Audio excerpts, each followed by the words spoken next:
ഇതേതാ ഊളാന്ന് ചോദിച്ചു കഴിഞ്ഞാൽ ഞാനാ മോനെ സുധീർ എന്ന് പറയും. തെറി പറഞ്ഞാലും അവന് ഉമ്മ കൊടുക്കും ഞാൻ. കാര്യം എന്ന് വെച്ചാൽ തെറി പറയുന്നത് അവൻ്റെ കൾച്ചർ. പിന്നെ പലരും മാനസികമായിട്ടും ഈ സെക്ഷൽ അബ്യൂസ് ചെയ്യാൻ ശ്രമിച്ചിട്ടുണ്ട്. ഒരു ലേഡി എന്നെ കുറച്ച് നാളായിട്ട് ഇങ്ങനെ അത് നടിയാക്കി. ഞാനൊരു കീപ്പ് എന്നൊരു വേർഡ് യൂസ് ചെയ്തു. അല്ലാതെ അത് വേണം, അത് പറഞ്ഞാൽ കുഴപ്പമൊന്നുമില്ല. ചാനലിൻ്റെ ഭയങ്കര ചാനൽ എടുത്തിട്ട് പിന്നെ ധൂളയാണ്. ഞാനെല്ലാം കണ്ട് തുണി അലക്കണം. എനിക്കൊരു ലോണ്ടറിലായിരുന്നു ജോലി സൗദിയിൽ ചെന്നപ്പോൾ. 20ാം വയസ്സിലാണ് പോകുന്നത്. അന്ന് ചെന്നപ്പോൾ കിട്ടിയ ലോണ്ടറിൽ തുണി അലക്കണം. അപ്പോൾ അത് കഷ്ടപ്പാടാണ്. അത് കഴിഞ്ഞിട്ട് തോട്ടത്തിൽ പണിക്ക് പോകും, ഗ്യാപ്പ് സമയത്ത് കൺസ്ട്രക്ഷൻ പണിക്ക് പോകും, പ്ലംബിങ്ങിൻ്റെ പണിക്ക് പോകും. അങ്ങനെ എല്ലാ പണിയും ഞാൻ അവിടെ നിന്ന് പഠിച്ചു. വലിച്ചാൽ അത് കണ്ടോന്ന് ചോദിച്ചാൽ അത് കൊള്ളാമല്ലോ, ഇത് ഞാൻ പോസ്റ്റ് ചെയ്യട്ടെ. അപ്പം നമ്മൾ വേണ്ട, നീ എടുത്തല്ല, ഞാൻ പോസ്റ്റ് ചെയ്യാം. ന്യൂസായി വന്നപ്പോൾ പറഞ്ഞു സുധീർ സിനിമയിൽ അഞ്ഞിട്ട് പ്ലംബിങ്ങിൻ്റെ പണിക്ക് പോകണം. ഏതൊരു വ്യക്തിയെ പറ്റി നെഗറ്റീവ് പറഞ്ഞു ആ നാവ് കൊണ്ട് തന്നെ ഒരു കുറഞ്ഞ സമയത്തുള്ളിൽ പോസിറ്റീവ് ആവും. Hello, hi, welcome to Ginger Media. So ഇന്ന് എനിക്കൊരു സ്പെഷ്യൽ ഗസ്റ്റാണ്. You can see it in my face. എനിക്കൊരു ചാം തന്നിരിക്കുന്ന ഒരു മനുഷ്യനാണ് ഇന്ന് എൻ്റെ കൂടെയുള്ളത്. ആക്ടർ സുധീർ. ചേട്ടാ, വെൽക്കം ടു ദ ഷോ. ചേട്ടനെ നമ്മൾ അറിയപ്പെടുന്ന ഈ സുന്ദര വില്ലന്മാർ മലയാളത്തിൽ കുറവാണ്. പൊതുവെ ദേവൻ ചേട്ടനുണ്ട്, ഇപ്പോൾ ചേട്ടനുണ്ട്. അങ്ങനെ നമുക്ക് വളരെ ചുരുക്കം സുന്ദര വില്ലന്മാരാണ്. അപ്പോൾ ഇത്രയും സുന്ദരൻ ആൻഡ് ഹാൻസം ഒക്കെ ആയിരുന്ന സമയത്ത് സിനിമയിലേക്ക് വരാൻ നേരത്ത് ആഗ്രഹം തോന്നിയിട്ടില്ലേ വില്ലനായിട്ട് തന്നെ കാസ്റ്റ് ചെയ്തല്ലോ ഒരു നായകനൊക്കെ ആയിരുന്നെങ്കിൽ എന്ന്? സിനിമയിൽ വന്നത് തന്നെ വലിയ ഭാഗ്യമെന്ന് വിചാരിച്ചിരിക്കുന്ന എനിക്ക് സിനിമയിൽ നായക വേഷം ചെയ്യണമെന്നൊന്നും ഒരു ആഗ്രഹമില്ല. ഞാൻ ഒന്നും ആഗ്രഹിക്കാതെയാണ് വിനയ് സാർ എന്നെ ഡ്രാക്കുളയിലെ നായകനാക്കിയത്. ഒട്ടും ഞാൻ പ്രതീക്ഷിച്ചില്ല ആക്കി. അതൊരിക്കലും പിന്നീട് ഞാൻ ആഗ്രഹിക്കുന്നില്ല. ഈ പറഞ്ഞ പോലെ തന്നെ സിനിമയിലൊക്കെ വന്ന ഒരു 100 മേളിലായി. ഇതൊക്കെ ചെയ്യാൻ പറ്റിയത് തന്നെ ഏറ്റവും വലിയ ഭാഗ്യം നേരുന്ന ഒരുത്തിനാണ്. അപ്പം പിന്നെ എനിക്ക് ഈ വില്ലൻ ചെയ്യണമെന്നോ നായകൻ ചെയ്യണമെന്നോ കിട്ടുന്ന വേഷങ്ങൾ ആരെങ്കിലും വിളിച്ച് സന്തോഷത്തോടെ ഒരു വേഷം തരികയാണെങ്കിൽ അത് സന്തോഷത്തോടെ അഭിനയിച്ചിട്ട് പോകുന്നല്ലാതെ അതിൻ്റെ അപ്പുറത്ത് വേറൊന്നും ചിന്തിക്കാറില്ല. നമ്മളിപ്പോൾ ഏറ്റവും ശ്രദ്ധിക്കുന്നത് നമുക്കറിയാമല്ലോ, എല്ലാവരും സോഷ്യൽ മീഡിയയിലാണ് ആക്റ്റീവ്. ഡെയിലി നമ്മൾ എടുത്ത് നോക്കിക്കഴിഞ്ഞാൽ സുധീരേട്ടൻ്റെ ഒരു വീഡിയോ എവിടെയെങ്കിലും കാണും. ചിലപ്പോൾ സ്വന്തമായി ട്രോൾ ചെയ്യുന്നതായിരിക്കും, ചിലപ്പോൾ കുറച്ച് ജീവിത തത്വങ്ങൾ പറഞ്ഞു കൊടുക്കുന്നതായിരിക്കും. എന്താണ് അങ്ങനെ ഒരു ചേഞ്ച് സോഷ്യൽ മീഡിയയിൽ ആക്റ്റീവ് ആവാനുള്ള കാരണം? എനിക്ക് ഒന്നാമത്തെ കാര്യം ഫേസ്ബുക്ക് ഉണ്ടായിരുന്നു. അതൊന്നും ഞാൻ അതിൽ പോസ്റ്റൊന്നും വല്ലപ്പോഴും കൂടെ ഒരു ഫോട്ടോ ഇടുമെന്നല്ലാതെ. പിന്നെ എന്താ പറയുക, ഇതിൽ ഇൻസ്റ്റാഗ്രാമിൽ എനിക്ക് 1.5 വർഷം മുമ്പ് 1400 ഫോളോവേഴ്സ്. അപ്പോൾ എന്നോട് അതിൽ ചോദിക്കും, സോഷ്യൽ ഇതിലില്ല, ഇൻസ്റ്റാഗ്രാം ആക്റ്റീവ് അല്ലേ? എനിക്ക് ഇല്ല, ഞാൻ അക്കൗണ്ട് തുടങ്ങിയിട്ടുണ്ട് എന്നല്ലാതെ. അപ്പോൾ അയ്യോ അതൊന്ന് ഇതാക്കിയിടുന്നു. അപ്പം ഫ്രണ്ട്സൊക്കെ പറയാൻ തുടങ്ങിയപ്പോൾ എനിക്കതൊന്ന് ഞാൻ പിന്നെ അതിൽ ഓരോ ഫോട്ടോസൊക്കെ ഇടാൻ തുടങ്ങി. അങ്ങനെ എൻ്റെ ഓരോ ഇൻ്റർവ്യൂസും ഓരോ കാര്യങ്ങളൊക്കെ അതിനകത്ത് ഇടാൻ തുടങ്ങിയപ്പോഴത്തേക്ക് ഇത് ഞാനാണെന്ന് കരുതിയിട്ട് ഞാനാണെന്ന് മനസ്സിലാകാൻ തുടങ്ങുന്നത് അപ്പോഴാണ്. ഇത് ഏതോ ഫേക്ക് അക്കൗണ്ട് ആരോ തുടങ്ങിയിട്ടിരിക്കാമെന്ന് വിചാരിച്ചു. അപ്പം പിന്നെ അതിൽ ഓരോരുത്തർ ഫോളോ ചെയ്യാൻ തുടങ്ങി. അതിൽ ഞാൻ എൻ്റെ ഇടുന്ന ഫോട്ടോയ്ക്കും എൻ്റെ വീഡിയോസിനൊക്കെ കമൻസ് വരാൻ തുടങ്ങി. അപ്പോൾ എനിക്കൊരു അത്ഭുതം പോലെ തോന്നി. ഞാൻ അവർക്കൊക്കെ റിപ്ലൈ കൊടുക്കാൻ തുടങ്ങി. ഞാനത് ഭയങ്കരമായിട്ട് ശ്രദ്ധിച്ചൊരു കാര്യം. അധികം ആരും അങ്ങനെ ചെയ്യാറില്ല. എന്ത് കമൻ്റ് ആയിക്കോട്ടെ, ചീത്ത ആയിക്കോട്ടെ, നല്ല ആയിക്കോട്ടെ, ചേട്ടൻ താഴെ കമൻറ്റ് ചെയ്യുന്ന കാണാറുണ്ട്. അത് എങ്ങനെ സമയം കിട്ടുന്നു? അതെന്താ സംഭവം എന്ന് വെച്ചാൽ ഒരു 30 കമൻറ്റ് വരും, 10 കമൻറ്റ് വരുമ്പോൾ 10ന് നമുക്ക് റിപ്ലൈ ചെയ്യാൻ നമുക്ക് കമൻറ്റ് ബോക്സ് കയറിയിട്ട് കമൻറ്റ് സ്പെൻഡ് ചെയ്താൽ കുറച്ച് വലിയ സമയം. ഇപ്പം ഓരോ ഈ നമുക്ക് കമൻസ് കൂടുതലായിട്ട് വരുമ്പോൾ 40, 50, 200, പക്ഷേ നമ്മളൊരിക്കലും എനിക്ക് പിന്നീട് അതെനിക്കൊരു ബാധ്യതയായിട്ട് തോന്നിയിട്ടില്ല. പിന്നെ എന്താണെന്നറിയാമോ, അവരെ നമ്മൾ ആദ്യകാലത്ത് എല്ലാം റിപ്ലൈ തരുമായിരുന്നു. ഇപ്പം കമൻസ് കൂടുന്തോറും അയാൾ മൈൻഡ് ചെയ്യുന്നില്ല. ഇല്ല, ഞാനത് പിന്നെ കാരണം അവരുടെ സന്തോഷം. ചേട്ടാ, ഒരു റിപ്ലൈ തരുന്ന ഒരു സെലിബ്രിറ്റി അല്ലെങ്കിൽ ഒരു ആദ്യമായിട്ടായിട്ടോ ഒരു ആളെനിക്ക് റിപ്ലൈ തരുന്നതെന്ന് അവർ പറയുമ്പോൾ അവരുടെ സന്തോഷത്തിൽ ഞാൻ ആ സന്തോഷം പങ്കുചേരുക.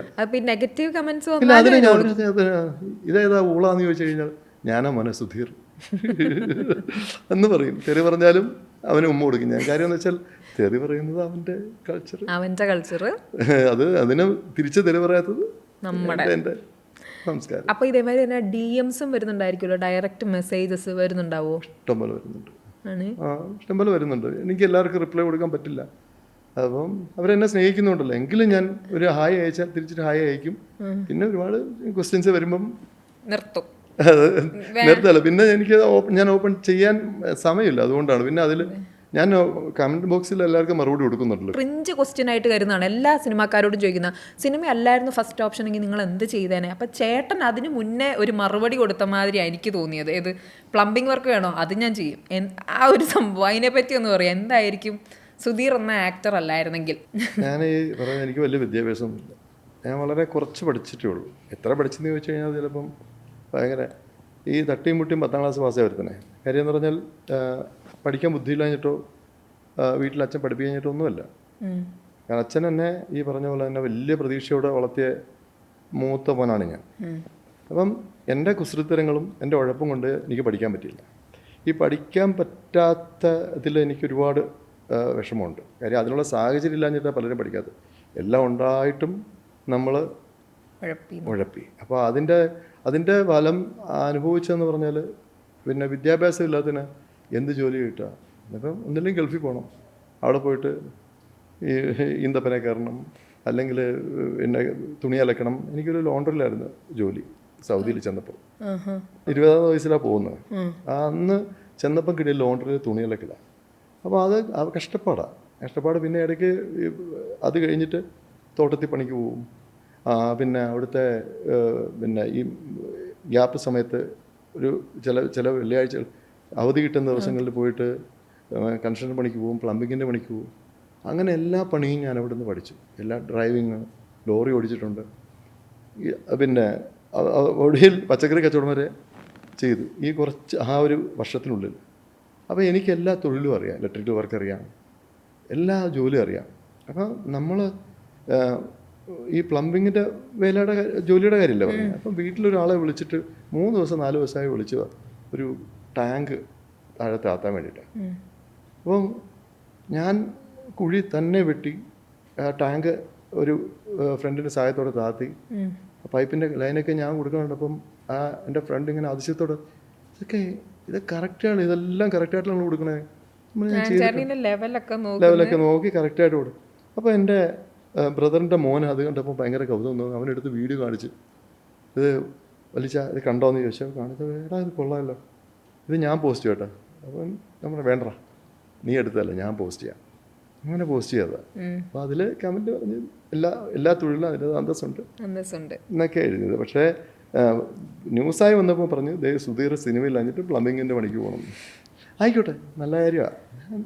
സിനിമയില്ലെങ്കിൽ പ്ലംബിങ്ങിന് ഒരു ജോലി കുറഞ്ഞതല്ലല്ലോ. നമ്മൾ ഏത് ജോലിയും ചെയ്ത് ജീവിക്കണം.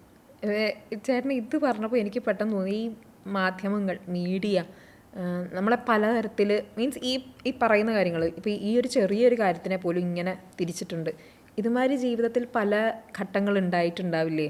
മീഡിയ കാരണം ചിലപ്പോൾ കുടുംബത്തിലും സ്വന്തമായിട്ടും ഒക്കെ വിഷമിച്ച് ഇതൊന്നും അല്ലല്ലോടാ, എന്നിട്ട് ഇവരൊക്കെ എന്തൊക്കെ എഴുതി പിടിപ്പിക്കുന്നേ എന്നുള്ളൊരു തോട്ട് വന്നിട്ടുണ്ടോ? ഞാൻ ആരാന്നുള്ളത് വ്യക്തമായിട്ട് എനിക്കും എൻ്റെ അടുത്ത് നിൽക്കുന്നവരൊക്കെ വ്യക്തമായിട്ട് അറിയാം. പിന്നെ മീഡിയ എന്ന് പറയുന്നത് അവിടെ ഇപ്പം എൻ്റെ മഹത്വങ്ങൾ എഴുതിയാൽ ഒരാൾ മൈൻഡ് ചെയ്യില്ല. എൻ്റെ നെഗറ്റീവ് വശങ്ങൾ പറഞ്ഞാൽ മാത്രമല്ല, എൻ്റെ അല്ല ഏതൊരു വ്യക്തിയുടെയും അത് കേൾക്കാനേ, അത് പബ്ലിക്കിൻ്റെ പൾസ് വ്യക്തമായിട്ട് മനസ്സിലാക്കുന്ന ഒരു വിഭാഗമാണ് മീഡിയ. എനിക്ക് അവരോട് ബഹുമാനമേ ഉള്ളൂ. കാര്യം എന്ന് വെച്ചാൽ അവരുടെ ചോറ ആ മീഡിയ കൊണ്ട് എത്ര പേരിപ്പം എല്ലാവരും ഇതുകൊണ്ട് ജീവിക്കുന്ന ഇത് വ്യൂവേഴ്സ് ഉണ്ടാകണമെന്നുണ്ടെങ്കിൽ നെഗറ്റിവിറ്റി വേണം. നെഗറ്റിവിറ്റി ഉണ്ടാകുന്നിടത്തുനിന്ന് പോസിറ്റിവിറ്റി ഉണ്ടാകും. എവിടെ നോക്കൂ, ഏതൊരു വ്യക്തിയെ പറ്റി നെഗറ്റീവ് പറഞ്ഞു ആ നാവ് കൊണ്ട് തന്നെ ഒരു കുറഞ്ഞ സമയത്തുള്ളിൽ പോസിറ്റീവ് ആവും.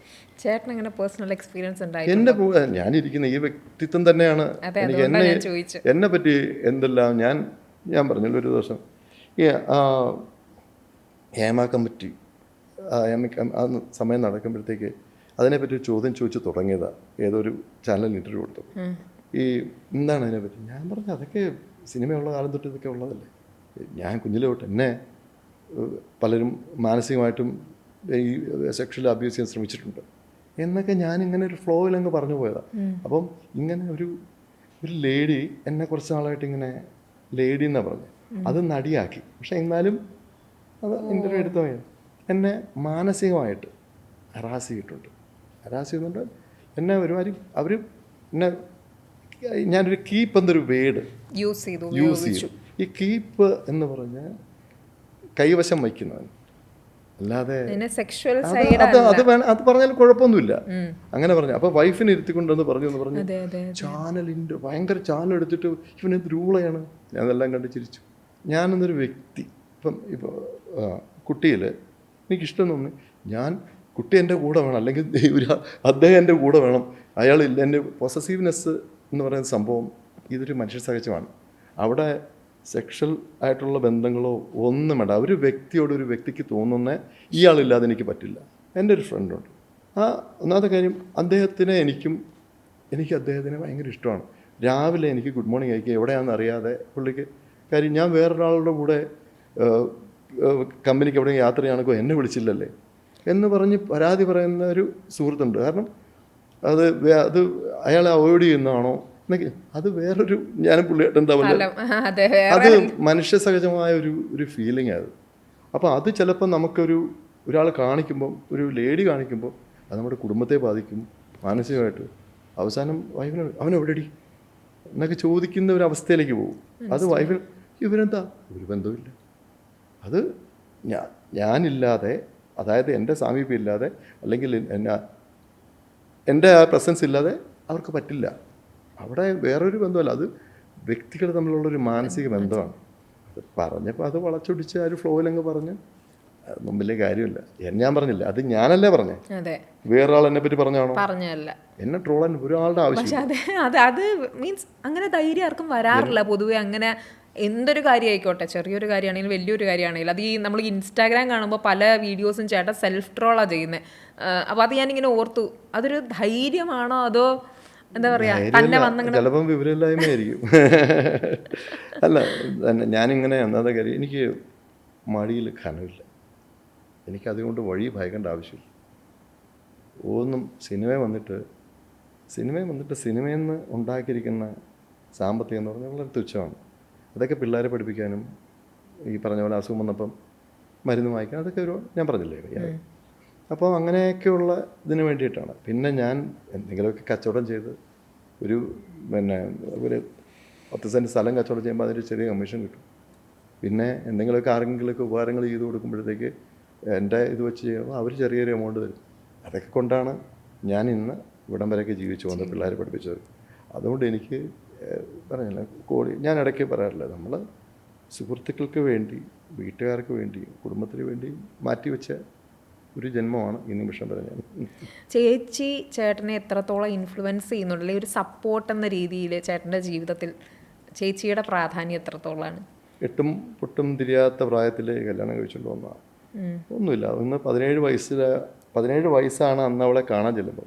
18 വയസ്സ് കഴിഞ്ഞ് 2 മാസം കഴിഞ്ഞപ്പോൾ ഞാൻ അവളെ കല്യാണം കഴിക്കുന്നു. അന്ന് എനിക്ക് 24 വയസ്സ്. അപ്പം ആ ഒരു മെച്ചൂർഡല്ലാത്ത പ്രായത്തിലാണ് കല്യാണം കഴിക്കുന്നത്. അപ്പോൾ ആ കല്യാണം കഴിച്ച് ഈ പറഞ്ഞ പോലെ അതിനുശേഷം ഞാൻ കാണിച്ചു കൊടുത്തിട്ടുള്ള ലോകവും, അതായത് പഠിച്ചുകൊണ്ടിരിക്കുന്ന സമയത്ത് ഡിഗ്രിക്ക് ഫസ്റ്റ് ഇയർ പഠിക്കുമ്പോൾ തന്നെ അവൾ പ്രഗ്നൻ്റായി. അപ്പോൾ പിന്നെ കുഞ്ഞുങ്ങൾ തിരിച്ചറിവില്ലാത്ത പ്രായത്തിൽ ഒരു മോനെ പ്രസവിച്ചു. അങ്ങനെ അങ്ങ് പിന്നെ അടുത്ത 2 വർഷം കഴിഞ്ഞപ്പോഴത്തേക്ക് ഞാൻ എന്താ പറയുക, അന്ന് എനിക്കും വലിയ പിന്നെ എനിക്ക് 24 വയസ്സിലൊക്കെ എക്സ്പീരിയൻസ് എന്ന് വെച്ചാൽ ജീവിതാനുഭവങ്ങളുണ്ടായിരുന്നു. എനിക്ക് ഈ അവിടെയൊക്കെ ജോലി ചെയ്ത് എന്തിനും ജീവിതത്തോട് ഫൈറ്റ് ചെയ്ത് നിൽക്കാൻ, എന്ത് ജോലിയും ചെയ്യാനും മടിയില്ല. അപ്പോൾ ജീവിതാനുഭവം ഉള്ളതുകൊണ്ട് എനിക്ക് അന്ന് ഞാൻ മെച്ചൂർഡായിരുന്നു. ഒരു പ്രായത്തിൽ കവിഞ്ഞ ഒരു മെച്യൂരിറ്റി എനിക്ക് ഉണ്ടായിരുന്നു. അപ്പോൾ അതുകൊണ്ട് ഇന്നും വൈഫിന് ആ മെച്യൂരിറ്റി, കാരണം 2 കുഞ്ഞുങ്ങളെ പ്രസവിച്ച് വളർത്തിയെന്നല്ലാതെ എന്താ പറയുക, മക്കൾ വരെ കിളിപ്രിയ എന്നാണ് വിളിക്കണത്. കാരണം അത്രയൊക്കെ ഉള്ളു, ശുദ്ധയാണ്, ഒന്നുമില്ല. അത് ഒരു ഏത് പാത്രത്തിൽ ഒഴിക്കുന്നു അതാണ് ഒന്നുമില്ല. ഇപ്പം ഞാൻ കാണിച്ചു തന്ന ലോകവും ഞാൻ പറഞ്ഞു കൊടുത്തിട്ടുള്ള കാര്യങ്ങളും എല്ലാം അത് ഇന്നും അവൾ ഹാപ്പി ആയിട്ട്. അതുകൊണ്ട് അവൾക്ക് എന്താ ഒരു ടെൻഷനും ഇല്ല, ദുഃഖങ്ങളും ഇല്ല, എന്നെക്കുറിച്ച് ആലോചിച്ച് ഒന്നുമില്ല. പക്ഷെ എനിക്ക് വയ്യാന്ന് പറഞ്ഞപ്പോൾ പുള്ളിക്കാരത്തി ക്യാൻസറാന്ന് പറഞ്ഞപ്പോഴത്തേക്ക് താഴെ വീണ് പോയി. പിന്നെ ഞാൻ സർജറി കഴിഞ്ഞ് എൻ്റെ ഇത് കാണാൻ വേണ്ടി സർജറി കഴിഞ്ഞ് വീട്ടിൽ വന്ന് കിടക്കുമ്പോൾ ആണ് ഒരു സൗണ്ട് കേൾക്കണത്. അത് എനിക്ക് അനങ്ങാൻ പറ്റാത്ത സ്റ്റിച്ചിട്ട് വീട്ടിൽ ഡിസ്ചാർജ് ചെയ്ത് വന്ന് കിടക്കുക. പെട്ടെന്ന് നോക്കിയപ്പോഴത്തേക്ക് അവളുടെ അമ്മയുണ്ട്. അമ്മ പിടിച്ചാൽ പൊങ്ങില്ല. അപ്പോൾ ഞാൻ ഈ വയ്യാത്ത ഞാൻ നേരെ ലിഫ്റ്റിനകത്ത് കയറ്റി നേരെ വെൽക്കെയർ ഹോസ്പിറ്റലിൽ കൊണ്ടുപോയി. കാരണം എനിക്ക് തലകറങ്ങിയിട്ട് വേറെ സർജറി കഴിഞ്ഞ് കിടക്കുന്ന എത്ര ഒരു 4 ദിവസം 5 ദിവസമേ ഉള്ളൂ. കാരണം ഇവൊക്കെ എനിക്ക് വയ്യാതെ വന്ന് ടെൻഷനൊക്കെ അങ്ങനെ ഒരു പാവമാണ് എൻ്റെ വൈഫ്. ക്യാൻസർ വന്ന കാര്യമാണ്. ഇപ്പോൾ ചേട്ടൻ പലപ്പോഴായി പറഞ്ഞിട്ടുണ്ട് ക്യാൻസർ വന്നതിൻ്റെ കാരണവും ചിലപ്പോൾ എൻ്റെ ലൈഫ് സ്റ്റൈൽ കൊണ്ടാവാമെന്നും അതിനെ തരണം ചെയ്തൊക്കെ.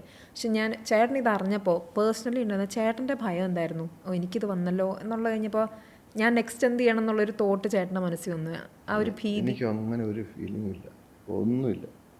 എനിക്ക് ഈ ക്യാൻസർ വന്നു എന്ന് പറഞ്ഞപ്പോഴത്തേക്ക് ഈ കുഞ്ഞുങ്ങൾ 2 പേരും സേഫായി, വൈഫ് കുഴപ്പമില്ല, കുഞ്ഞുങ്ങളെ അവർ നോക്കിക്കോളൂ, ഇനി എന്തെങ്കിലും സംഭവിക്കട്ടെ എന്ന് പറഞ്ഞിട്ട് അതിനുശേഷം നീ ഇപ്പോൾ ഇവിടെ നിന്ന് ഇറങ്ങുകയാണെങ്കിൽ എങ്ങനെയായാലും കീമോ ഒക്കെ ചെയ്തിട്ടൊരു 2-3 വർഷം കൂടെ ജീവിച്ചിരി, 2 വർഷം പോട്ടെ മാക്സിമം, അതിനുള്ളിൽ കുറച്ച് നല്ല കാര്യങ്ങളൊക്കെ ചെയ്ത് മരിക്കണം, അങ്ങനെയാണ് ഡിസിഷൻ എടുത്തത്. പക്ഷേ ഇന്നും വലിയ കുഴപ്പമില്ലാതെ പിന്നെ നല്ല കാര്യങ്ങൾ ചെയ്തതിന് അന്ന് തുടങ്ങിയതാണ് ഈ എൻ്റെ ഈ ശരീരം കൊണ്ട് മറ്റുള്ളവർക്ക് എന്തെങ്കിലുമൊക്കെ ഉപകാരങ്ങളായിക്കോട്ടെ എന്ന് വെച്ചിട്ട് ഈ അനാഥാലയത്തിൽ ഞാൻ പറഞ്ഞില്ലേ. അതെ അതെ. ചേട്ടൻ്റെ ബർത്ത്ഡേ കഴിഞ്ഞാണ് ചേട്ടൻ സെലിബ്രേറ്റ് ചെയ്ത രീതി. എനിക്ക് തോന്നുന്നു ചേട്ടൻ നല്ലോണം ലൈഫിനെ സെലിബ്രേറ്റ് ചെയ്ത് മുന്നോട്ട് പോകുന്ന ഒരാളാണ് അല്ലേ? അപ്പോൾ അതിൻ്റെ ഇടയിൽ ഒരു വ്യത്യസ്തമായ ഒന്നാണ് ചേട്ടൻ്റെ ഇൻസ്റ്റാഗ്രാം പേജിൽ കൂടി കണ്ടത്. നമ്മൾ ഒരു അനാഥ മന്ദിരത്തിൽ പോയി ബർത്ത്ഡേ സെലിബ്രേറ്റ് ചെയ്യുന്നത്. എൻ്റെ സുഹൃത്ത് സ്ഥാപിച്ചിട്ടുണ്ട്. സ്ഥാപിച്ചിട്ടാ ബർത്ത്ഡേ നമുക്ക് അടിച്ചു പൊളിക്കാം. നമ്മൾ അടിച്ചു പൊളിക്കണ്ടേ ചേട്ടാ, നമ്മൾ അടിച്ചു പൊളിക്കണമെങ്കിൽ ഒരു ഇത്ര രൂപ വേണം. ആ പൈസ ഏതെങ്കിലും പാവങ്ങൾക്ക് നമുക്ക് എന്തെങ്കിലും ആഹാരം അയച്ചു കൊടുത്താൽ അങ്ങനെ തുടങ്ങിയതാണ്. പക്ഷേ അന്ന് അവിടെ ചെന്നപ്പോഴത്തേക്ക് ആ അച്ഛന്മാരുടെ അമ്മമാരുടെയൊക്കെ സ്നേഹവും അവരുടെയൊക്കെ കരുതലും, അവർ വന്നിട്ട് കണ്ണ് നിറഞ്ഞു പോയി. അത് നമ്മൾ ഉള്ളിൻ്റെ കരയായിരുന്നു ഞാൻ. അപ്പം പിന്നെ എനിക്ക് ചേട്ടാ ഇത് മതി. അന്ന് ഞാൻ കുറേ തീരുമാനങ്ങൾ എടുത്തിട്ടുണ്ട്. തീരുമാനങ്ങൾ ഇനി ആയുസ് തമ്പുരാൻ നീട്ടിത്തരികയാണെങ്കിൽ അതൊക്കെ ജനത്തിന് കാണാൻ പറ്റും. അപ്പം ഇന്ന് അതുപോലെ തന്നെ ഈ കഴിഞ്ഞ ദിവസം വെഡിങ് ആനിവേഴ്സറി ഉണ്ടായിരുന്നു.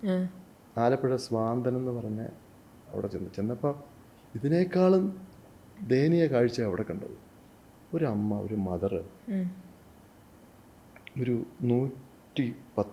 110 മേളിൽ ഓട്ടിസം ബാധിച്ച കുട്ടികളെ അവർ നോക്കുന്നു.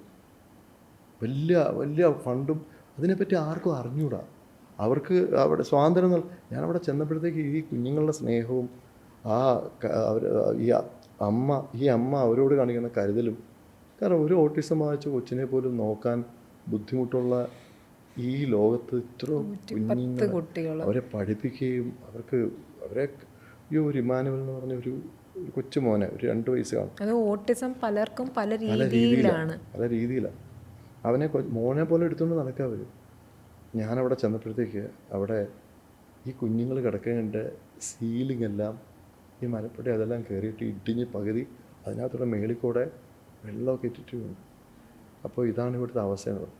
അപ്പം ഞാൻ പറഞ്ഞു, അമ്മേ എനിക്ക് സിനിമയിൽ നിന്ന് വലിയ വരുമാനമൊന്നും ഉള്ളതില്ല, പക്ഷേ വേറൊരു കാര്യമുണ്ട്, എനിക്ക് ഊണ് വാങ്ങിച്ചു കൊടുക്കാനുള്ള ഗതിയില്ലെങ്കിലും എനിക്ക് ഊട്ടുവരെ കാണിച്ചു കൊടുക്കാനുള്ള ഉണ്ട്. ഞാൻ എന്നെ സ്നേഹിക്കുന്ന കോടീശ്വരന്മാർ ഒത്തിരി പേരെൻ്റെ ചുറ്റുവട്ടമുണ്ട്. ഞാൻ അവരോട് പറഞ്ഞു കഴിഞ്ഞാൽ ചിലപ്പോൾ അത് കേൾക്കാതിരിക്കില്ല. ഞാനൊരു കാര്യം ചെയ്യാം, ഞാനൊരു 10 പേരോട് പറയാം, അതിൽ 5 പേര് അമ്മയെ ഹെൽപ്പ് ചെയ്യും എന്ന് പറഞ്ഞാൽ, മോൻ എന്തായിരുന്നു അസുഖം? ഞാൻ പറഞ്ഞു ഇങ്ങനെയാണ്. അത് കേട്ടപ്പോൾ അവർ കണ്ണ് നിറഞ്ഞു പോയി. മോനൊന്നും ചെയ്യണ്ട. ഞാൻ പറഞ്ഞു കുഴപ്പമൊന്നുമില്ല, ഞാൻ ചെയ്യാം. ഞാൻ തിരിച്ചു വന്നു. എൻ്റെ സുഹൃത്ത് ഫ്ലമി എബ്രഹാം, ഞാൻ പറഞ്ഞു ഇങ്ങനെ ഒരു സംഭവം ഉണ്ടെന്ന് പറഞ്ഞു. എൻ്റെ ഇൻസ്റ്റ നോക്കണമെന്ന് പറഞ്ഞു. പുള്ളി എന്നെ ഇൻസ്റ്റയ്ക്ക് നോക്കിയപ്പോഴത്തേക്ക് ഇപ്പോൾ ഉടനെ തന്നെ ഒരു എമൗണ്ട് സുധീർ ഭായി അത് കൊടുക്കുമെന്ന് പറഞ്ഞു. ഞാൻ ഉടനെ തന്നെ അമ്മയ്ക്ക് ആ പൈസ ട്രാൻസ്ഫർ കൊടുത്തപ്പോൾ അമ്മ പറഞ്ഞു, മോനെ ആരെങ്കിലും വിളിച്ചെന്ന് ചെയ്യിച്ചു തന്നാൽ മതി.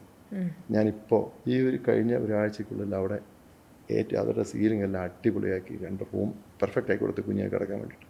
ഇതൊന്നും ഉണ്ടായിട്ട് ചെയ്യുന്നതല്ല, ഒരു ആഗ്രഹം കൊണ്ടല്ലേ ചെയ്ത് കൊടുക്കണം എന്നുള്ളൊരു ആഗ്രഹം മനസ്സിൽ വരുമ്പോൾ. പക്ഷെ അത് വലിയൊരു കാര്യമാണ് ചേട്ടാ. ശരിക്കും നമുക്കെന്തിനാ പൈസ? നമ്മൾ ജീവിക്കാനല്ല പൈസ വേണ്ടത്, ആഹാരം കിട്ടിയ പോലെ.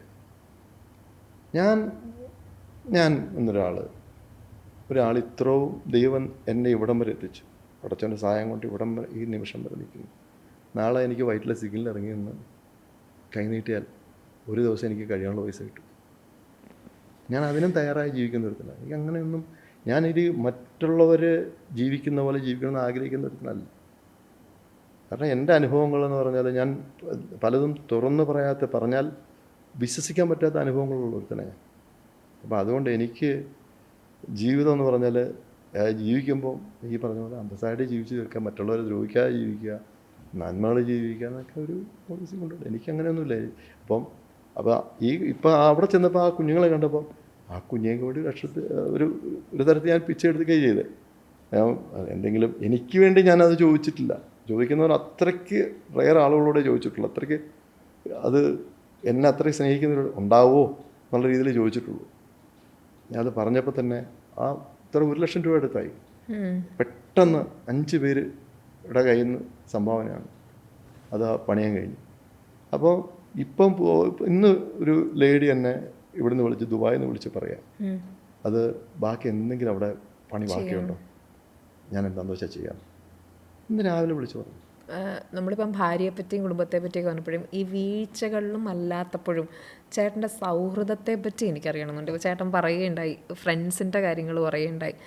എനിക്ക് ഒരുപാട് സൗഹൃദങ്ങളില്ല, ഉള്ളവരൊക്കെ ബെസ്റ്റ് ചെമ്മ. അത് ഈ പറഞ്ഞ പോലെ തന്നെ അത് ചിലപ്പോൾ അവർ ഈ പറഞ്ഞ പോലെ ചിലപ്പോൾ അവർ നല്ലവരായിരിക്കാം നിങ്ങളുടെയൊക്കെ മുമ്പിൽ, മോശക്കാരായിരിക്കാം. പക്ഷെ എൻ്റെ മുമ്പിൽ അവരെല്ലാം ഒന്നാണ്. കാരണം എൻ്റെ സുഹൃത്തുക്കളാണ്, എന്നെ സ്നേഹിക്കുന്നവരും ഞാൻ തിരിച്ച് അതിൽ വലുതാണ്. അവർക്ക് വേണ്ടിയിട്ട് ഏതറ്റം വരെ ഞാൻ പോകും. കാര്യം പിന്നെ അവരെ ചിലപ്പോൾ സമൂഹം മോശക്കാരാന്ന് പറഞ്ഞാലും അതെന്നെ ബാധിക്കുന്ന വിഷയമല്ല. ഞാൻ സ്നേഹിക്കുന്നവർ എൻ്റെ കൂടെ കട്ടയ്ക്ക് നിൽക്കും. പക്ഷേ ഈ പറഞ്ഞ പോലെ തന്നെ അതിൽ കള്ളനാണയങ്ങൾ കാണും, അത് കാണിച്ചു തരും. കൃത്യമായിട്ട് അത് കറക്റ്റായിട്ട് കൊണ്ട് കാണിച്ചു തരും. അപ്പം ഈ അവരെ വെറുപ്പിക്കാതെ ബാക്ക് ഔട്ട് ചെയ്യും. നമ്മൾ പിന്നെ അവരോട് മുഷിയാൻ നിൽക്കണ്ടല്ലോ, നേരെ അങ്ങ് കുറച്ച് ഡിസ്റ്റൻസ് ഇട്ട് അങ്ങ് പതുക്കെ ഇങ്ങനെ ചെയ്തങ്ങ് പോകും. അവർക്കും വിഷമാവില്ല, ഞാനും അറിയില്ല. ജീവിതത്തിൽ വലിയൊരു കാര്യം തന്നെയാണല്ലോ ഈ പണം എന്ന് പറയുന്നതും. ഈ മാറ്റി നമ്മൾ ചിലപ്പോൾ നമുക്ക് ഇനി അടുത്ത ചാൻസ് കിട്ടിയില്ലെങ്കിലും ഉള്ള ഭയം കൊണ്ടായിരിക്കാം നമ്മൾ വേണ്ടാന്ന് വെക്കുന്നത്. പക്ഷെ അതുകൊണ്ട് അതല്ല, ഇത് അവരല്ല, അവർ അടുത്തതിൽ വിളിക്കില്ല മാത്രമല്ല, നമ്മളൊരു മുഷിഞ്ച് സംസാരിച്ചാൽ അവരെ നമ്മൾ തമ്മിലുള്ള ഒരു റാപ്പോ കിട്ടുന്ന കാര്യം എന്ന് പറഞ്ഞാൽ, സിനിമ എന്ന് പറഞ്ഞാൽ ഈ എന്താ പറയുക, ഇപ്പോൾ ഒരുപാട് ഇത് ഒരു 100 സിനിമ എടുക്കുമ്പോഴത്തേക്ക് അതിൽ ചിലപ്പോൾ ഒരു 10 സിനിമയ്ക്ക് കാശ് കിട്ടുന്നുള്ളൂ, അല്ലെങ്കിൽ ഒരു എന്താ പറയുക ഒരു 20 സിനിമയ്ക്ക് കാശ് കിട്ടുന്നുള്ളൂ. ബാക്കി ഇങ്ങനെ തട്ടിമുട്ടിക്ക് ഇങ്ങനെ പോകുന്നതാണ്. അപ്പം നമ്മൾ അവരുടെയും ഒരു മാനസികാവസ്ഥ നമ്മൾ മനസ്സിലാക്കണം. അപ്പോൾ ഒരു സിനിമയ്ക്ക് എത്ര രൂപ തരുമെന്ന് ചോദിച്ചാൽ അത് ഒരു ദിവസത്തേക്ക് ഇത്ര തരാം എന്ന് പറയുമ്പോൾ ഞാനിപ്പോൾ ആ വേഷം ആ ക്യാരക്ടർ എന്താണ് പോയി അങ്ങ് ചെയ്തിട്ട് ഈ പറഞ്ഞ പൈസ ചിലപ്പം പോരാൻ നേരത്ത് തന്നിരിക്കില്ല. നമുക്കതിലും പരാതിയില്ല. എനിക്ക് ഈ അടുത്ത് ഒരു നമ്മുടെ തന്നെ ഒരു സെലിബ്രിറ്റികളുടെ ഇടയിൽ വന്നൊരു ചോദ്യമാണ്. ഞാൻ ആരാ എന്താണെന്നും പറയില്ല, പക്ഷെ എനിക്ക് പേഴ്സണലി ഞാൻ ചിന്തിച്ച ഒരു കാര്യമാണ്, റിയൽ ലൈഫിലും നിങ്ങൾക്ക് എങ്ങനെ അഭിനയിക്കാൻ സാധിക്കുന്നു എന്നൊരു ചോദ്യം ഒരിടത്ത് ചോദിക്കുകയുണ്ടായി. അപ്പോൾ ഞാൻ എന്താ വിചാരിച്ചു, അപ്പോൾ നമ്മളോട് പോലും നമ്മളെന്തെങ്കിലും ചെയ്തിട്ട് ഒരാൾക്ക് ഇഷ്ടപ്പെട്ടില്ലെങ്കിൽ നമ്മളോട് എന്താ അഭിനയമാടി നീ, എന്തിനാടി ഇങ്ങനെ ഓവർ ആക്ട് ചെയ്യുന്നതെന്നൊക്കെ നമ്മളോട് ഒരു സാധാരണക്കാരോട് പോലും പലപ്പോഴും ചോദിച്ചേക്കും. നിങ്ങൾ ഒരു ആക്ടറായിട്ടിരിക്കുന്ന സമയത്ത് ഈ ഒരു ചോദ്യം നിങ്ങളുടെ ജീവിതത്തിൽ ഒത്തിരി നിങ്ങൾ കടന്നു പോയിട്ടുണ്ടോ? നീ റിയൽ ലൈഫിലും അല്ലാതെ സിനിമയിലും ജീവിതത്തിലും നീ അഭിനയമാണോ എന്നുള്ള ചോദ്യങ്ങൾ ആരുടെങ്കിലും ഒക്കെ ഭാഗത്തുനിന്ന് വരാറുണ്ടോ? അത് അലട്ടാറുണ്ടോ? ജീവിതത്തിൽ എനിക്ക് അഭിനയിക്കാൻ അറിയില്ല. ഞാനതുകൊണ്ടാണ് ഇതെല്ലാം ഈ പച്ചയ്ക്ക് വിളിച്ച് പറയുന്നതല്ല. എനിക്കത് മനസ്സിലായി. ഞാൻ അങ്ങനെയല്ല ചോദിച്ചത്. ആൾക്കാരുടെ ഒരു കൺസെപ്ഷൻ ഉണ്ടല്ലോ, ആൾക്കാർ നമ്മളെ മിസ്അണ്ടർസ്റ്റാൻഡ് ചെയ്യും, അതാണ് ഞാൻ ചോദിച്ചത്. എനിക്ക് അതിന് മറ്റുള്ളവരുടെ കാര്യം എനിക്കറിയില്ല. എന്നെ അങ്ങനെ ആരും മിസ്അണ്ടർസ്റ്റാൻഡ് ചെയ്തിട്ടില്ല ഇതുവരെ. അയ്യോ സുധീർ എന്തും വെട്ടിത്തുറന്ന് പറയും, പച്ചയായ മനുഷ്യൻ എന്നല്ലാതെ വേറെ ഒന്നും അപ്പുറത്ത് വേറെ ഒന്നും പറയാനില്ല അവർക്ക്. എന്തു പറയാനാ? എന്നെപ്പറ്റി ആരെങ്കിലും പരദോഷം പറഞ്ഞിട്ടുണ്ടോ? ഇല്ല. ഒരാളെ കാണിച്ചിട്ടാണ് സുധീർ അങ്ങനെയാണ്, സുധീർ ഇങ്ങനെ ചെയ്തു. ഞാൻ തന്നെ പറഞ്ഞിട്ടുള്ളത്. ഞാൻ തന്നെയാണ് എൻ്റെ ജീവിതത്തിലെ എല്ലാ കാര്യങ്ങളും എൻ്റെ കാര്യങ്ങൾ തുറന്ന് പറഞ്ഞിട്ടുള്ളത് ഞാനാണ്. വേറെ ഒരാളും പറഞ്ഞിട്ടില്ല. അവരെയൊന്നും കുറ്റം പറഞ്ഞിട്ട് കാര്യമില്ല. കുത്തി നോവിക്കാൻ വേണ്ടി ചില ആൾക്കാർ ഇങ്ങനെ പറയത്തില്ലേ, അതാ ഞാൻ ഉദ്ദേശിച്ചത്. അതായത് ആ ഒരു ആക്ടറിനോട് അത് ചോദിക്കുന്ന കണ്ടു കഴിഞ്ഞപ്പോൾ നമുക്ക് ശരിക്കും തോന്നിയത്, ഈശ്വര, ഒരു സിനിമാ നടനോട് ഇങ്ങനെ ചോദിക്കുന്നു, ഒരു വ്യക്തി ചോദിക്കുമ്പോൾ ശരിക്കും പറഞ്ഞാൽ ഇത് എല്ലാവരുടെയും ജീവിതത്തിൽ ഇതിങ്ങനെ ബാധിക്കില്ല. ഇങ്ങനെയൊക്കെ ഇവരൊന്ന് ചോദിക്കുക, നിങ്ങൾ സിനിമയിൽ അഭിനയിക്കുന്ന ഒരു വ്യക്തിയല്ലേ, നിങ്ങൾ ജീവിതത്തിലും അഭിനയിക്കുക എന്ന ഒരാൾ നിങ്ങളോട് പറഞ്ഞ് അങ്ങനെ ഒരു സിറ്റുവേഷൻ അങ്ങനെ അഭിനയിക്കുന്ന ഉണ്ടാവാം, അതുകൊണ്ടായിരിക്കും. പക്ഷെ എന്നോട് അങ്ങനെ ഒരു ചോദ്യം ആരും ചോദിക്കില്ല, ചോദിക്കാൻ പറ്റില്ല, ഞാൻ ഇടവരുത്തിയിട്ടില്ല.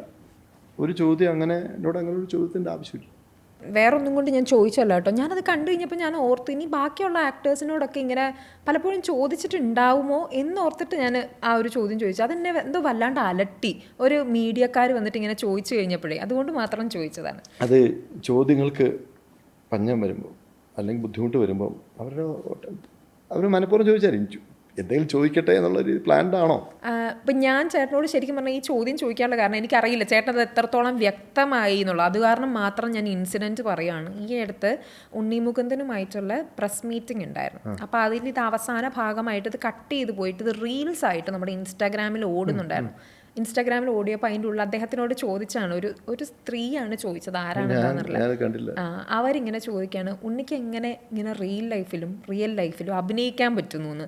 അപ്പോൾ എനിക്ക് ഓട്ടോമാറ്റിക്കലി മനസ്സിൽ വന്നത്, അന്ന് ബ്രേക്ക് ഡൗൺ ആയി മുന്നിൽ വന്ന് ഒരു പ്രസ് കോൺഫറൻസ് വിളിച്ചിരിക്കുന്ന ഒരു വ്യക്തിയോട് മാധ്യമധർമ്മം അത് ശരിയാണോ എന്താണോ എന്നറിയില്ല. അപ്പോൾ അങ്ങനെ ഒരു ചോദ്യം ഒരു വ്യക്തി മുന്നോട്ട് വെക്കണമെങ്കിൽ ഇതുപോലെ തന്നെ എല്ലാ ആക്ടേഴ്സും കടന്നു പോകുന്നുണ്ടാവില്ലേ എന്നോർത്തിട്ടാണ് ഞാൻ ചേട്ടനോട് ചോദിച്ചത് കേട്ടോ. ഉണ്ണി എന്ന് പറഞ്ഞാൽ എന്താ പറയുക, ഒരു അയ്യോം പിടിച്ച മനുഷ്യൻ. കാരണം എന്നെ പോലെ തന്നെ വേറൊരു ശുദ്ധനായ മനുഷ്യൻ. അയാൾക്ക് വേറൊരു മുഖമില്ല. ആ കാണും ചിലപ്പോൾ പുള്ളി ആരെങ്കിലും അത്രയ്ക്ക് അളമുട്ടിയെ ചേരയും കടിക്കുന്ന കേട്ടില്ലേ, അത്രയ്ക്ക് പ്രൊവോക്ക് ചെയ്യുന്ന മാത്രമേ പുള്ളി എന്തെങ്കിലും പ്രതികരിക്കുകയുള്ളൂ. അത്രയ്ക്ക് അതങ്ങനെ മനുഷ്യസഹജമായ ഒരു പ്രതികരണമേ പുള്ളി പ്രതികരിക്കുക. അത് പുള്ളിയോടൊന്നും അങ്ങനെ ഒരു ചോദ്യം ചോദിക്കേണ്ട കാര്യമില്ല. അയാൾ റിയൽ ലൈഫിലും ഒന്നും അയാൾ വേറൊരു മുഖമില്ലാത്തൊരു മനുഷ്യനാണ് പുള്ളി എന്ന് എനിക്ക് ഫീൽ ചെയ്തിട്ടുള്ള കാര്യമാണ്. കാരണം ഇത്ര നാളത്തെ ഒരു പരിചയത്തിൻ്റെ പുറത്ത് ഇപ്പം തന്നെ എനിക്ക് ആ മാർക്ക് കണ്ടിട്ട് ഞാൻ ഉണ്ണി ഒരു രക്ഷയില്ല, ഈ ചങ്കുറ്റം, ഈ ധൈര്യം കാണിച്ചെന്ന് പറഞ്ഞപ്പോഴത്തേക്ക് thank you bye, thank you. അപ്പോൾ തന്നെ എയർപോർട്ടിലാണ് നിൽക്കുകയാണ്, എന്തോ മാർക്കോടെ നല്ലൊരു പുള്ളിയോടൊന്നും ഒരിക്കലും ചോദിക്കാൻ പാടില്ല എന്നുള്ളതാണ്. ചോദിച്ചാൽ അവരുടെ വിവരക്കേടായിരിക്കും, അല്ല എന്ത് ചെയ്യാൻ പറ്റില്ല. ഇത് പ്രസ് മീറ്റിൻ്റെ ഉള്ളിൽ ഫുൾ വന്നിരുന്നോ എന്ന് എനിക്കറിയില്ല, പക്ഷേ റീൽസ് ആയിട്ട് ഈ ഒരു പോർഷൻ, പക്ഷേ ആ സമയത്ത് ഉണ്ണിമുകുന്ദൻ അതിനെ വളരെ മെച്യൂറായിട്ട് ഹാൻഡിൽ ചെയ്തു. ആള് ഇങ്ങനെ പറഞ്ഞു, സോറി ഞാൻ കുറച്ച് ഇമോഷണൽ ആയിപ്പോയി എന്ന് മാത്രം പറഞ്ഞിട്ട് ആള് മാറി. പക്ഷെ ആ ഒരു ചോദ്യം ഏത് സിനിമാക്കാരായിക്കോട്ടെ സാധാരണക്കാരായിക്കോട്ടെ അത് ചിലപ്പോൾ വരുന്ന ഒരു ചോദ്യമായിരിക്കും എന്നോർത്തുകൊണ്ട് മാത്രം ഞാൻ പറഞ്ഞതാ. നമ്മളിതെല്ലാം പറയുമ്പോൾ ഈ അങ്ങനെ ഒരു ചോദ്യം ഒരിക്കലും എൻ്റെ അടുത്ത് വരില്ല. കാര്യം എന്ന് പറഞ്ഞാൽ ഞാൻ അതിനുള്ള എന്താണ് ഇനിയിപ്പം അബദ്ധം പറ്റിയെങ്ങാനും ഏതെങ്കിലും ഞാനൊരു നായകനായിട്ടെങ്ങാനും ഒരു ചാൻസ് കിട്ടി, ആ പടം സൂപ്പർ ഡൂപ്പർ ഹിറ്റായി, അങ്ങനെ ഇരിക്കുമ്പോൾ ഒരു ചോദ്യം ചോദിച്ചാൽ പോലും അങ്ങനെ ഒരു ചോദ്യം വരില്ല എന്ന് എനിക്ക് ഉറപ്പാണ്. കാര്യം എന്ന് പറഞ്ഞാൽ അങ്ങനെ ഒരു ചോദ്യം ചോദിക്കാൻ ഉള്ള അവസരം ഞാൻ കൊടുക്കില്ല. എന്ന് വെച്ചാൽ ഞാനന്നും ഇങ്ങനെ ആയിരിക്കാം, ആവില്ല, ആവണമെങ്കിൽ നേരത്തെ ആവണമായിരുന്നു, ആവട്ടെ, ചിലപ്പോൾ സംഭവിക്കാം. കഴിഞ്ഞ ദിവസം മെൻസിന് വേണ്ടിയിട്ടുള്ള മെൻ്റൽ ഹെൽത്ത് ഡേ എന്ന് പറഞ്ഞുകൊണ്ട് സെലിബ്രേറ്റ് ചെയ്തിരുന്നു. അതായത് നമ്മളെപ്പോഴും ഈ സ്ത്രീകൾ ഡിപ്രഷനിൽ പോകുന്നതും സ്ത്രീകൾ വിഷമിക്കുന്നതും ഇത് പറയും, പക്ഷെ അതേസമയം പുരുഷന്മാർക്കും ഒരു സൈഡുണ്ട്. തീർച്ചയായിട്ടും ഉണ്ട്, ഇല്ലേ? മെൻ്റൽ ഹെൽത്തിനും അവർ കടന്നു പോകുന്ന പല പ്രയാസങ്ങളും ഉണ്ടാവും. ഒരു രാവിലെ ഒരാൾ ജോലിക്കിറങ്ങി അവിടെ ഈ മാസം അവസാനമാകുമ്പം കാരണം വീട്ടിൽ പൈസ എത്തിക്കണം, ആരും ഇയാൾ അനുഭവിക്കുന്ന ടെൻഷനും കടം തീർക്കാനും അയാൾ അതായത് കയ്യിൽ നിന്ന് പോയാൽ ചിലപ്പോൾ മെൻ്റലായി പോവും. ഏറ്റവും കൂടുതൽ പിന്നെ മാനസിക പീഡനം അല്ലെങ്കിൽ സ്ട്രെസ് അനുഭവിക്കുന്നത് ആണുങ്ങളാണ്. പക്ഷെ അവർ പുറത്ത് കാണിക്കില്ല. എനിക്ക് എത്ര പേരെ അറിയാം, 2 ആഴ്ച മുമ്പ് അതെ കുറച്ച് പൈസ അത്യാവശ്യമായിട്ട് തരാമോ, 10,000 രൂപ വന്നാൽ ഞാൻ എന്തിനാണ്, കുഞ്ഞുങ്ങൾക്ക് ഇത് വാങ്ങിക്കാനാണ്, ശമ്പളം ഇത്ര നിൽക്കുന്നില്ല, അതായത് കൂട്ടിയിട്ട് കൂടുന്നില്ലെന്ന്. അവസാനം ഞാൻ ഉടനെ 10 രൂപ ഇട്ട് കൊടുത്തു. അപ്പോൾ അങ്ങനെയുള്ള അല്ലെങ്കിൽ പുള്ളിക്ക് ചിലപ്പോൾ കയ്യിൽ നിന്ന് നിൽക്കുന്നില്ല, തികയുന്നില്ല, കിട്ടുന്ന ശമ്പളം തികയുന്നില്ല, എന്നാൽ നല്ല ശമ്പളമുള്ള ഒരാളാണ്. അങ്ങനെയൊക്കെ എത്ര എത്ര പേര് അല്ലെങ്കിൽ ചിലപ്പം ഡിപ്രഷനായി പോകും. അത്രയ്ക്ക് തീർച്ചയായിട്ടും ആണുങ്ങൾക്ക് അതിനൊക്കെ ഇതിൻ്റെ കൗൺസിലിങ്ങിൻ്റെ അവർക്കൊരു സപ്പോർട്ടിൻ്റെ എന്താ പറയുക മെന്റൽ ഹെൽത്ത് അങ്ങനെ ഒരു കാര്യം ചെയ്യേണ്ടത് വളരെ അനിവാര്യമാണത്. അപ്പോൾ ചേട്ടനോട് ഞാൻ ചോദിക്കുവാണ്, ചേട്ടൻ്റെ ജീവിതത്തിൽ ഏറ്റവും വലിയ സന്തോഷം, ഹാപ്പിനെസ് എന്താണെന്ന് ചോദിച്ചു കഴിഞ്ഞാൽ എന്ത് പറയും? നേരത്തെ ഞാൻ പറയുമായിരുന്നു, ഞാൻ എൻ്റെ ജീവിതത്തിൽ എൻ്റെ കുടുംബം കാരണം അച്ഛനെ അമ്മയെ സപ്പോർട്ട് ചെയ്ത് അവരെ ഒരു നല്ല രീതിയിൽ അവർ നല്ല ആഹാരവും വസ്ത്രവും എൻ്റെ അനിയനായിട്ടോ അനിയത്തിയായിട്ടോ അവരൊക്കെ അത് ആ ഒരു സന്തോഷമായിരുന്നു. കല്യാണം കഴിച്ച് കഴിയുമ്പോൾ മക്കൾ നല്ല രീതിയിൽ വരുന്നു, വലിയ പ്രശ്നമില്ലായിരുന്നു, പിന്നെ കുടുംബം നല്ലതായിട്ട് പോകുന്നു, അത് ഒരു സന്തോഷമാണ്. ഇപ്പോഴത്തെ ഇതിൽ പറഞ്ഞു കഴിഞ്ഞാൽ ഈ നമ്മൾ മുഖാന്തരം നമ്മളൊരാൾ ഹെൽപ്പ് ചെയ്യുമ്പം അവരുടെ ആ നേരത്തെ സന്തോഷവും അവർക്ക് വേണ്ടി പ്രാർത്ഥിക്കുന്നത് കാണുമ്പോഴത്തേക്ക് അത് മനസ്സിൽ ഭയങ്കര പോസിറ്റിവിറ്റി വരുന്നുണ്ട്.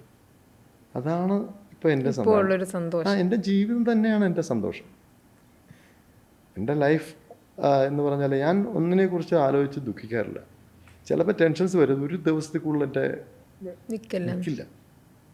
ഒറ്റ ദിവസം ചിലപ്പോൾ നമ്മൾ എന്തെങ്കിലും ഈ ചെയ്യാത്ത കാര്യത്തിന് ചിലപ്പോൾ ഒരു കുറ്റപ്പെടുത്തലൊക്കെ കേട്ട് കഴിഞ്ഞാൽ എന്തായിരിക്കും ഇവരിങ്ങനെ പറഞ്ഞേ, നമ്മളത് ചെയ്യാത്ത കാര്യമാണല്ലോ സോറി അതിനെക്കുറിച്ച് ആലോചിച്ച് ഞാൻ പിന്നെ എൻ്റെ മൈൻഡിനെ പെട്ടെന്ന് അങ്ങ് ഡൈവേർട്ട് ചെയ്ത് വേറിലേക്ക് അങ്ങ് പോയി, പിന്നെ അത് മറന്നു പോകും.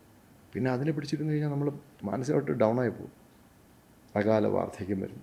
ഈ അകാല വാർദ്ധക്യത്തിനെ പറ്റി പറഞ്ഞപ്പോൾ ഞാൻ പറഞ്ഞത്, ചേട്ടനും ചേച്ചിയും ഇതിന് മുന്നേ ഞാൻ ഓരോരുത്തർ ചോദിച്ചപ്പോൾ ചേട്ടൻ ഇതിന് ഭയങ്കര തമാശ പോലെ പറഞ്ഞു, നിങ്ങളിങ്ങനെ ഈ ചെറുപ്പം മെയിൻറ്റെയിൻ ചെയ്യാൻ വേണ്ടി ഈ സന്തോഷം എന്ന് പറഞ്ഞ ഫാക്ടറിലാണ് നിങ്ങൾ ചെയ്യുന്ന കാര്യം എന്തായിരിക്കും? അതെ ഞാൻ അതാണ് മറ്റൊന്നും നമ്മൾ ബാഹ്യമായ കാര്യങ്ങളെക്കുറിച്ച് മറ്റൊന്നിനെക്കുറിച്ച് ടെൻഷൻ അടിക്കാറില്ല. നമ്മൾ വെറുതെ പുറത്തുനിന്ന് ടെൻഷൻ എടുക്കാറില്ല. ഒരു കാര്യവും മറ്റുള്ളവരുടെ വാക്കുകൾക്ക് ചെവി കൊടുക്കാറില്ല. ശത്രുക്കളോട് പോലും ചിരിക്കുക. അത് ഇത് പറഞ്ഞപ്പോഴാണ് നിങ്ങൾ എന്തോ ഒരു പ്രശ്നം വന്നു കഴിഞ്ഞപ്പോൾ ചേച്ചി എന്ന് പറയണ്ടേ, ഞങ്ങളന്ന് വൈകുന്നേരം സിനിമയ്ക്ക് പോയി അന്ന് ഞങ്ങൾ വിഷയമല്ല. സോഷ്യൽ മീഡിയയിൽ നമ്മൾ എന്തെങ്കിലുമൊക്കെ അല്ലെങ്കിൽ ഒരു ചേർത്തലയിൽ ഇവിടെ ഒരു വഴക്കുണ്ടായി. എൻ്റെ ബ്രദറും എൻ്റെ ഫ്രണ്ട്സൊക്കെ ഇടപെട്ട ഒരു കേസിൽ ഞാൻ ഇൻവോൾവ് ആയി. അത് ടി വിയിലൊക്കെ ഇങ്ങനെ കാണിച്ചുകൊണ്ടിരിക്കുക. ഞങ്ങളന്ന് പോയിട്ട് സിനിമയ്ക്ക് പോയി. അന്ന് പിറ്റേ ദിവസം രാവിലെ ടി വിയിലൊക്കെ വന്നൊരു അതിനെപ്പറ്റി സോഷ്യൽ മീഡിയ ഇങ്ങനെ ഭയങ്കര ചർച്ച. അപ്പോൾ ഞങ്ങൾ എന്ത് പ്രശ്നം, ഞങ്ങളതിനെപ്പറ്റി ഒന്നും എന്ത് പറഞ്ഞാലും ഇതിലെ കേൾക്കുക ഇതിലേയും കളയുക, നമ്മളതിനെ ഒന്നും മനസ്സിൽ വെച്ചേക്കില്ല. ഓക്കെ, എന്തായാലും ഒത്തിരി സന്തോഷം. ഞാൻ പോട്ടെ. ചേട്ടാ താങ്ക് യു സോ മച്ച്. സന്തോഷം എല്ലാവർക്കും.